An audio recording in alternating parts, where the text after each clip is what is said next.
Para receber todas as novidades do canal, inscreva-se e se curtir o vídeo, clique em gostei. Aproveite para acompanhar a Rede Super nas redes sociais.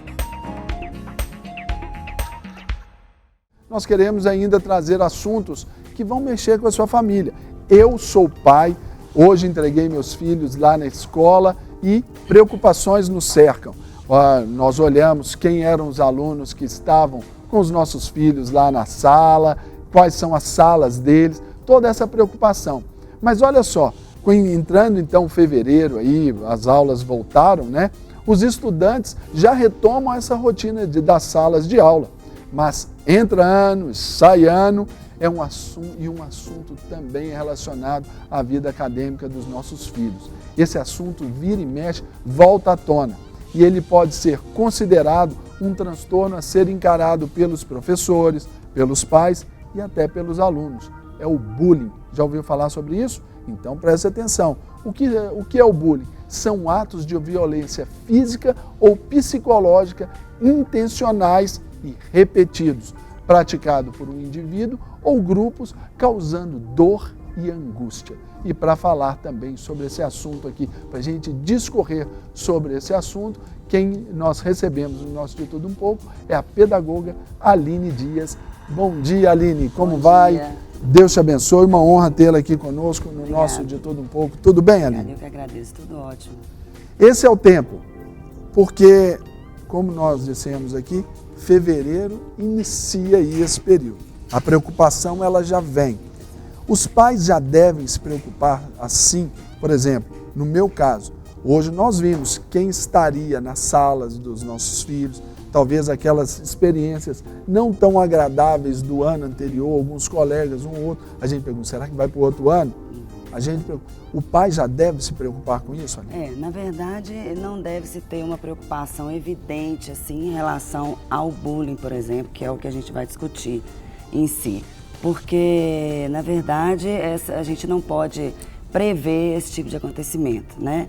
Então, o que a gente faz? A gente coloca a escola atenta, né, sobre esse tema, que é um tema muito delicado e muito bem colocado a respeito desse início de ano, que é o início de tudo. A criança começa novas relações, começa numa escola nova, numa sala nova, e esse contexto é um contexto assim, muito fácil para que ocorra algumas situações desagradáveis ou algumas ocorrências, né, que a gente possa considerar como bullying, pelo fato de já existir os colegas veteranos, né, e se formam grupos. Então, isso tudo pode acontecer, não que aconteça e que seja uma obrigatoriedade do início do ano, mas que pode sim acontecer, e é bom que a escola esteja sempre atenta, os pais, os familiares estejam sempre atentos a isso, comecem a observar todo o comportamento da criança dentro de casa, né, na ida para a escola, se a criança está indo satisfeita para a escola. Tudo isso faz com que a escola e a família detecte alguma anormalidade que a gente pode considerar como bullying. Agora, quando eu, por exemplo, ali, eu chamar essa entrevista, nós classificamos ali o bullying como atos de violência física ou psicológica, intencional, repetida na vida ali daquele indivíduo que sofre. Isso. Agora, a gente também tem uma tendência, até como pais, às vezes, aquela super proteção de extremar todas as coisas. Então, Aline, o que a gente poderia colocar em termos práticos, assim, na sua vivência escolar como pedagoga, o que não é bullying? Que acontece normalmente e que não se caracteriza como bullying. Dentro de um contexto escolar, que é o que a gente considera o bullying, né, que acontece dentro da escola, existem vários perfis de alunos, de crianças mais frágeis, crianças mais agressivas, que são aquelas que já apresentam essa agressividade, porque a gente sabe que às vezes em casa já tem uma dinâmica, assim, digamos que um pouco sem limite, aí a criança já chega na escola com esse poder, que é o que ocorre o bullying. Porém, a gente tem que tomar cuidado porque intrigas, briguinhas, um apelido, por exemplo, num certo momento, isso vai acontecer. Agora, o problema é a gente definir o que seria o bullying, se aquilo, igual você mesmo disse, está acontecendo repetitivamente, né? Por exemplo, no período de um mês, a mesma criança ter 3 ocorrências de algo desagradável para ela. Então aí já é um caso mais detalhado. Aí que já merece atenção e já uma participação. E a definição, a princípio, de uma ocorrência de bullying. Agora, Aline, fala pra gente assim, o perfil daquele que pratica o bullying, né? Qual é essa criança? Você disse aí, aquela criança ou jovem, adolescente, que já vem de casa já sem um padrão de limite, Exato. Já é uma característica. Isso. O que mais que a gente pode Outra pensar sobre característica isso? eles são dominadores. São crianças que dominam um grupo. Querem ser né? os populares, querem ser os líderes. Exatamente. Mas nem sempre estão à frente. Né? Eles dominam tanto, têm tanto poder, né? daquela coisa do domínio, que eles comandam, por exemplo, estamos falando aqui em termos de grupo, né? Porque o bullying também pode acontecer individualmente, mas, por exemplo, um grupo tem ali um dominante, né? Que os outros ali fazem e acontecem, né? A questão de apelido, dessas coisas, e esse é o poderoso, E trabalha com as exclusões. Não, você não vai participar do time aqui, você não vai participar dessa atividade. Também gerando esse tipo de exclusão. Trabalha e ameaça. De maneira que, você não vai fazer isso não, então você vai ser o próximo, né? Então, esses detalhes, assim, que são até bem sérios, né? Até bem fortes, até de citar e tudo, às vezes as famílias, os pais assustam com isso, mas a gente tem que falar porque a gente precisa disso, precisa definir, sabe, essa questão. Porque senão o que acontece dentro de uma escola? Tudo pode virar bullying, né? E acaba que não consegue resolver o problema, porque não tem a definição, não sabe o que é. Às vezes a criança naquele dia tá com algum perfil assim do dia mais agitado, alguma coisa do tipo. E aí complica para resolver o problema. Agora, por exemplo, agora vamos para o outro lado. Qual é o perfil daquela criança ou também adolescente que vive, está sujeita, está propensa ao bullying? É o mais gordinho, é o mais baixinho, é o 4 olhos ou 4 olhos, como a gente brincava antes. Tem essas características assim estereotipadas que surgiram isso? Tem. Na verdade, uma das características que define o bullying é a relação de poder, que é justamente essa questão do mais forte, que eu já caracterizei, e o mais frágil, que é exatamente isso que você me perguntou agora, a característica da criança que sofre. É uma criança mais frágil, tem mais dificuldade de relacionamentos, mais dificuldade com o novo, tem mais dificuldade de se impor nas situações, não tem possibilidade nenhuma de verbalizar alguma coisa que está incomodando a criança. Ela não consegue chegar para esse colega e falar, você não pode fazer isso comigo. De resolver o problema. É simplesmente a criança ter essa capacidade, inicialmente, claro, de chegar para o outro e falar, isso você não pode fazer comigo. Estabelecer um limite seria? Exatamente. Então a criança ali já está mostrando que, ali eu já sei, já estou começando a aprender a lidar com esse tipo de problema. Mas, em geral, são crianças mais frágeis e que têm essa dificuldade do novo, das novas relações, que precisam também ser muito bem orientadas, né? Que isso não é que não tem cura, né? Claro que não. A criança bem orientada, ela passa desse perfil de frágil para um perfil de uma criança... De um líder, de um expoente ali na turma. Né? Bem rápido, bem rápido. Agora, considerando, né, você fala sobre a fragilidade emocional da criança, e a gente sabe que isso tudo vem do meio em que ela vive. É aqueles 3 As, né, que a gente ensina. Aceitação, aprovação e amor. Isso. Desses 3 aí, nem todos são supridos, são saciados nisso. Então aí vão para a escola. Em nível de consequência do bullying, pode ser também uma ponte assim muito estreita, ali até com o mau comportamento. Porque às vezes na busca de uma aceitação, ela se junta a outras pessoas, a outros garotos, a outros meninos para praticar também, já buscando essa identidade.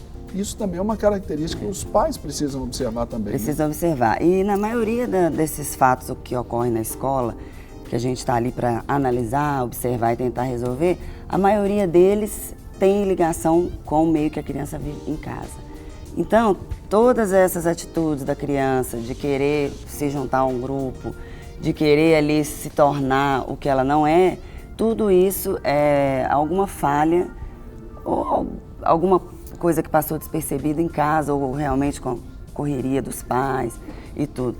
Então, a principal orientação que a escola faz é primeiramente com a família, né, dentro de casa com os pais. Para observar, igual eu já tinha dito, os comportamentos da criança, né, passar para a escola o que está acontecendo, para a escola analisar dentro de sala de aula e dentro do espaço da escola como que aquela criança está agindo. E são diversos fatores, né? Isso aí pode esbarrar também no bullying, até não só no ambiente escolar, mas na decorrência escolar, vamos chamar assim, por exemplo, no transporte escolar. Às vezes isso acontece. Eu falo disso porque há algum tempo meus filhos voltaram para casa ali com um transporte escolar que foi uma experiência assim, não muito boa. Eles voltavam tristes. Eles iam porque os levava, né? A escola, o período, tudo ok, mas na hora da volta eles ressentiram muito. Também faz parte desse processo. Faz parte, né? A criança sai de casa rumo à escola, já entra no mundo escolar, né? Ali ela já está preparada para ir para a escola, já está, no caso do especial, já está convivendo com outras crianças, né? Então ela já está naquele ambiente escolar. Então a gente tem que tomar cuidado da hora que a criança sai de casa até a hora que ela retorna, né? E você falou uma coisa muito importante, você percebeu a tristeza, né, dos seus filhos, né? Isso. Percebeu a tristeza deles. Então tudo isso tem que ser colocado em consideração para que você consiga achar a questão. Porque às vezes o que acontece, a criança, quando a criança está sofrendo o bullying em si, que é essa coisa mais completa, a criança muda totalmente. Então ela começa a apresentar tristeza, isso também dentro da escola, viu? Começa a usar termos fortes, por exemplo, dentro de sala de aula, eu odeio essa sala, fala para a professora. Então o que está acontecendo? Ele não está odiando a sala, eu odeio essa escola. Ele não está odiando a escola, ele está odiando um fato que está acontecendo com ele dentro da escola. E ele só não sabe como expressar. Exatamente. Porque às vezes não teve a quem ouvir, não teve quem pudesse ouvir. Exatamente. A criança, por exemplo, chega triste, ela não está chegando triste porque veio da escola e tudo. Ela está chegando triste porque alguma coisa aconteceu dentro do escolar que a deixou triste, né? E é algo que às vezes ela não consegue expressar. Agora, Aline, a gente pensar também assim, para os pais ficarem atentos, você consegue enumerar mais algumas características que os pais eles têm que ficar atentos sobre até uma eventualidade de um bullying ali com o seu filho? Sim. Inquietação, né? Mudança de comportamento em casa, altera o sono da criança. Então são esses, eu acho... Rendimento escolar também. Rendimento escolar é uma das primeiras coisas que acontecem. O rendimento escolar da criança cai repentinamente, assim. Então aquela criança que sempre gostou de estudar, ela passa de repente a não... De uma hora para outra não gostar não quer pegar no livro, não quer pegar no caderno. Exatamente. Então são fatores que deve analisar e deve prestar atenção dentro de casa e dentro da escola. Agora, por exemplo, também, Aline, uma outra condição, aí já é um conselho para os pais que nos assistem, porque os meninos estão tudo na escola uma hora dessa. Uma hora dessa tá. Outra não, tem alguns que vão então para já estão se preparando, né? Isso. Mas qual o posicionamento, então, do pai? Porque a gente vê que tem alguns que são barraqueiros, já querem chegar, já querem tomar satisfação, o pai tem que chegar já para o menino e dar uma prensa, você está fazendo isso com meu filho. Qual que deve ser a postura do papai, da mamãe, ao detectar uma situação assim? Reportar a escola, como deve ser? São vários casos, né? Mas assim, no geral, o que a gente orienta? Primeira coisa, procurar a escola, né? E relatar o que está acontecendo. a escola vai passar, se já não faz, porque no caso com certeza já vai estar fazendo, passar a observar a criança. E nesse procedimento, tirar uma conclusão do que está acontecendo e tentar resolver aquele problema. Agora, uma coisa que acontece muito, que não é correto, é, por exemplo, a família, quando tem algum caso de bullying com a criança, e a família fala, eu vou tirar da escola porque, né, está acontecendo isso, isso e isso. Claro, é um direito, a gente, casos e casos, há casos e casos. Mas o que vai acontecer com isso, indo mais a fundo? A criança vai sempre ser a vítima, em qualquer ambiente, em qualquer contexto, principalmente escolar. Então, a primeira coisa... Estaria só mudando o problema. Estaria só mudando o problema.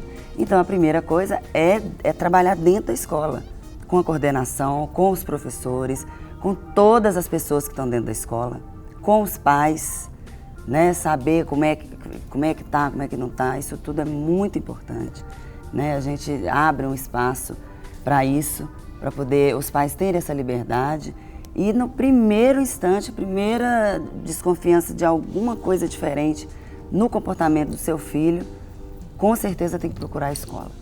Agora, por exemplo, enquanto pais, tá? Qual deve ser, assim, então, a cobrança que o pai deve fazer à escola, ao papel do professor, ao papel do orientador, do coordenador e do diretor? É saber quais são os projetos desenvolvidos dentro da escola, se a escola visa essa questão do caráter, dessa questão social, onde que está o trabalho que a escola faz com essa questão social, porque hoje em dia não tem como, a escola precisa de um espaço grande para se trabalhar a questão social, né? Seja ela dentro da escola ou fora da escola. Então, eu acho que é isso, é buscar na escola esse tipo de atividade. Né? O que faz para isso? Aí percebe nas atividades da criança, né? Será que, como que está sendo, como que a escola levanta algumas questões, por exemplo, a questão do preconceito, como que a escola lida com esse tipo de coisa, qual que é a postura do professor, né, perante aos alunos, será que é um professor que põe apelido, mesmo brincando, né, mesmo ali na diversão, será que é um professor que vai estar a favor daquela criança que porventura vá sofrer algum desconforto, né? Nem precisa nem ser bullying, porque bullying a gente está falando aqui, mas é uma coisa bem, mas por exemplo um desconforto, né, algo que esteja incomodando. Então é isso, procurar saber como é que são as relações sociais dentro da escola. Por exemplo, isso a gente nota assim claramente, principalmente para nós pais, uma diferença acentuada entre o ensino público e o ensino privado. Quando parte para o ensino público, a gente vê assim, até pelas recorrentes matérias, reportagens aí nos nossos telejornais, a respeito desse nível de agressão aos professores por parte do aluno e vê-se também a figura do professor, uma figura de refém numa história dessa. Um pai que tem um filho ali que está envolvido nessa história, qual que deve ser assim, a postura dele? Aí nesse caso já é um outro quadro, né? É um quadro assim que eu acho que tem que pular algumas etapas dessa que eu falei antes. E, por exemplo, um caso mais grave de agressão, sim, e diretamente a direção da escola, não procurar meios, porque você já vai perceber ali que não existe, né, quando o fato já ocorre. Então, eu acho que a questão nesse outro ambiente, eu acho que seria uma coisa mais rápida e uma coisa mais direta, né, uma resolução mais direta, um contato mais direto com a família e a escola, ou com a família e o professor, né, ou com o professor e a família, no caso se for o agredido, né? Então eu acho que aí já é uma questão mais assim, mais séria mesmo e as coisas têm que andar por outro caminho, né? Para receber todas as novidades do canal, inscreva-se e se curtir o vídeo, clique em gostei. Aproveite para acompanhar a Rede Super nas redes sociais.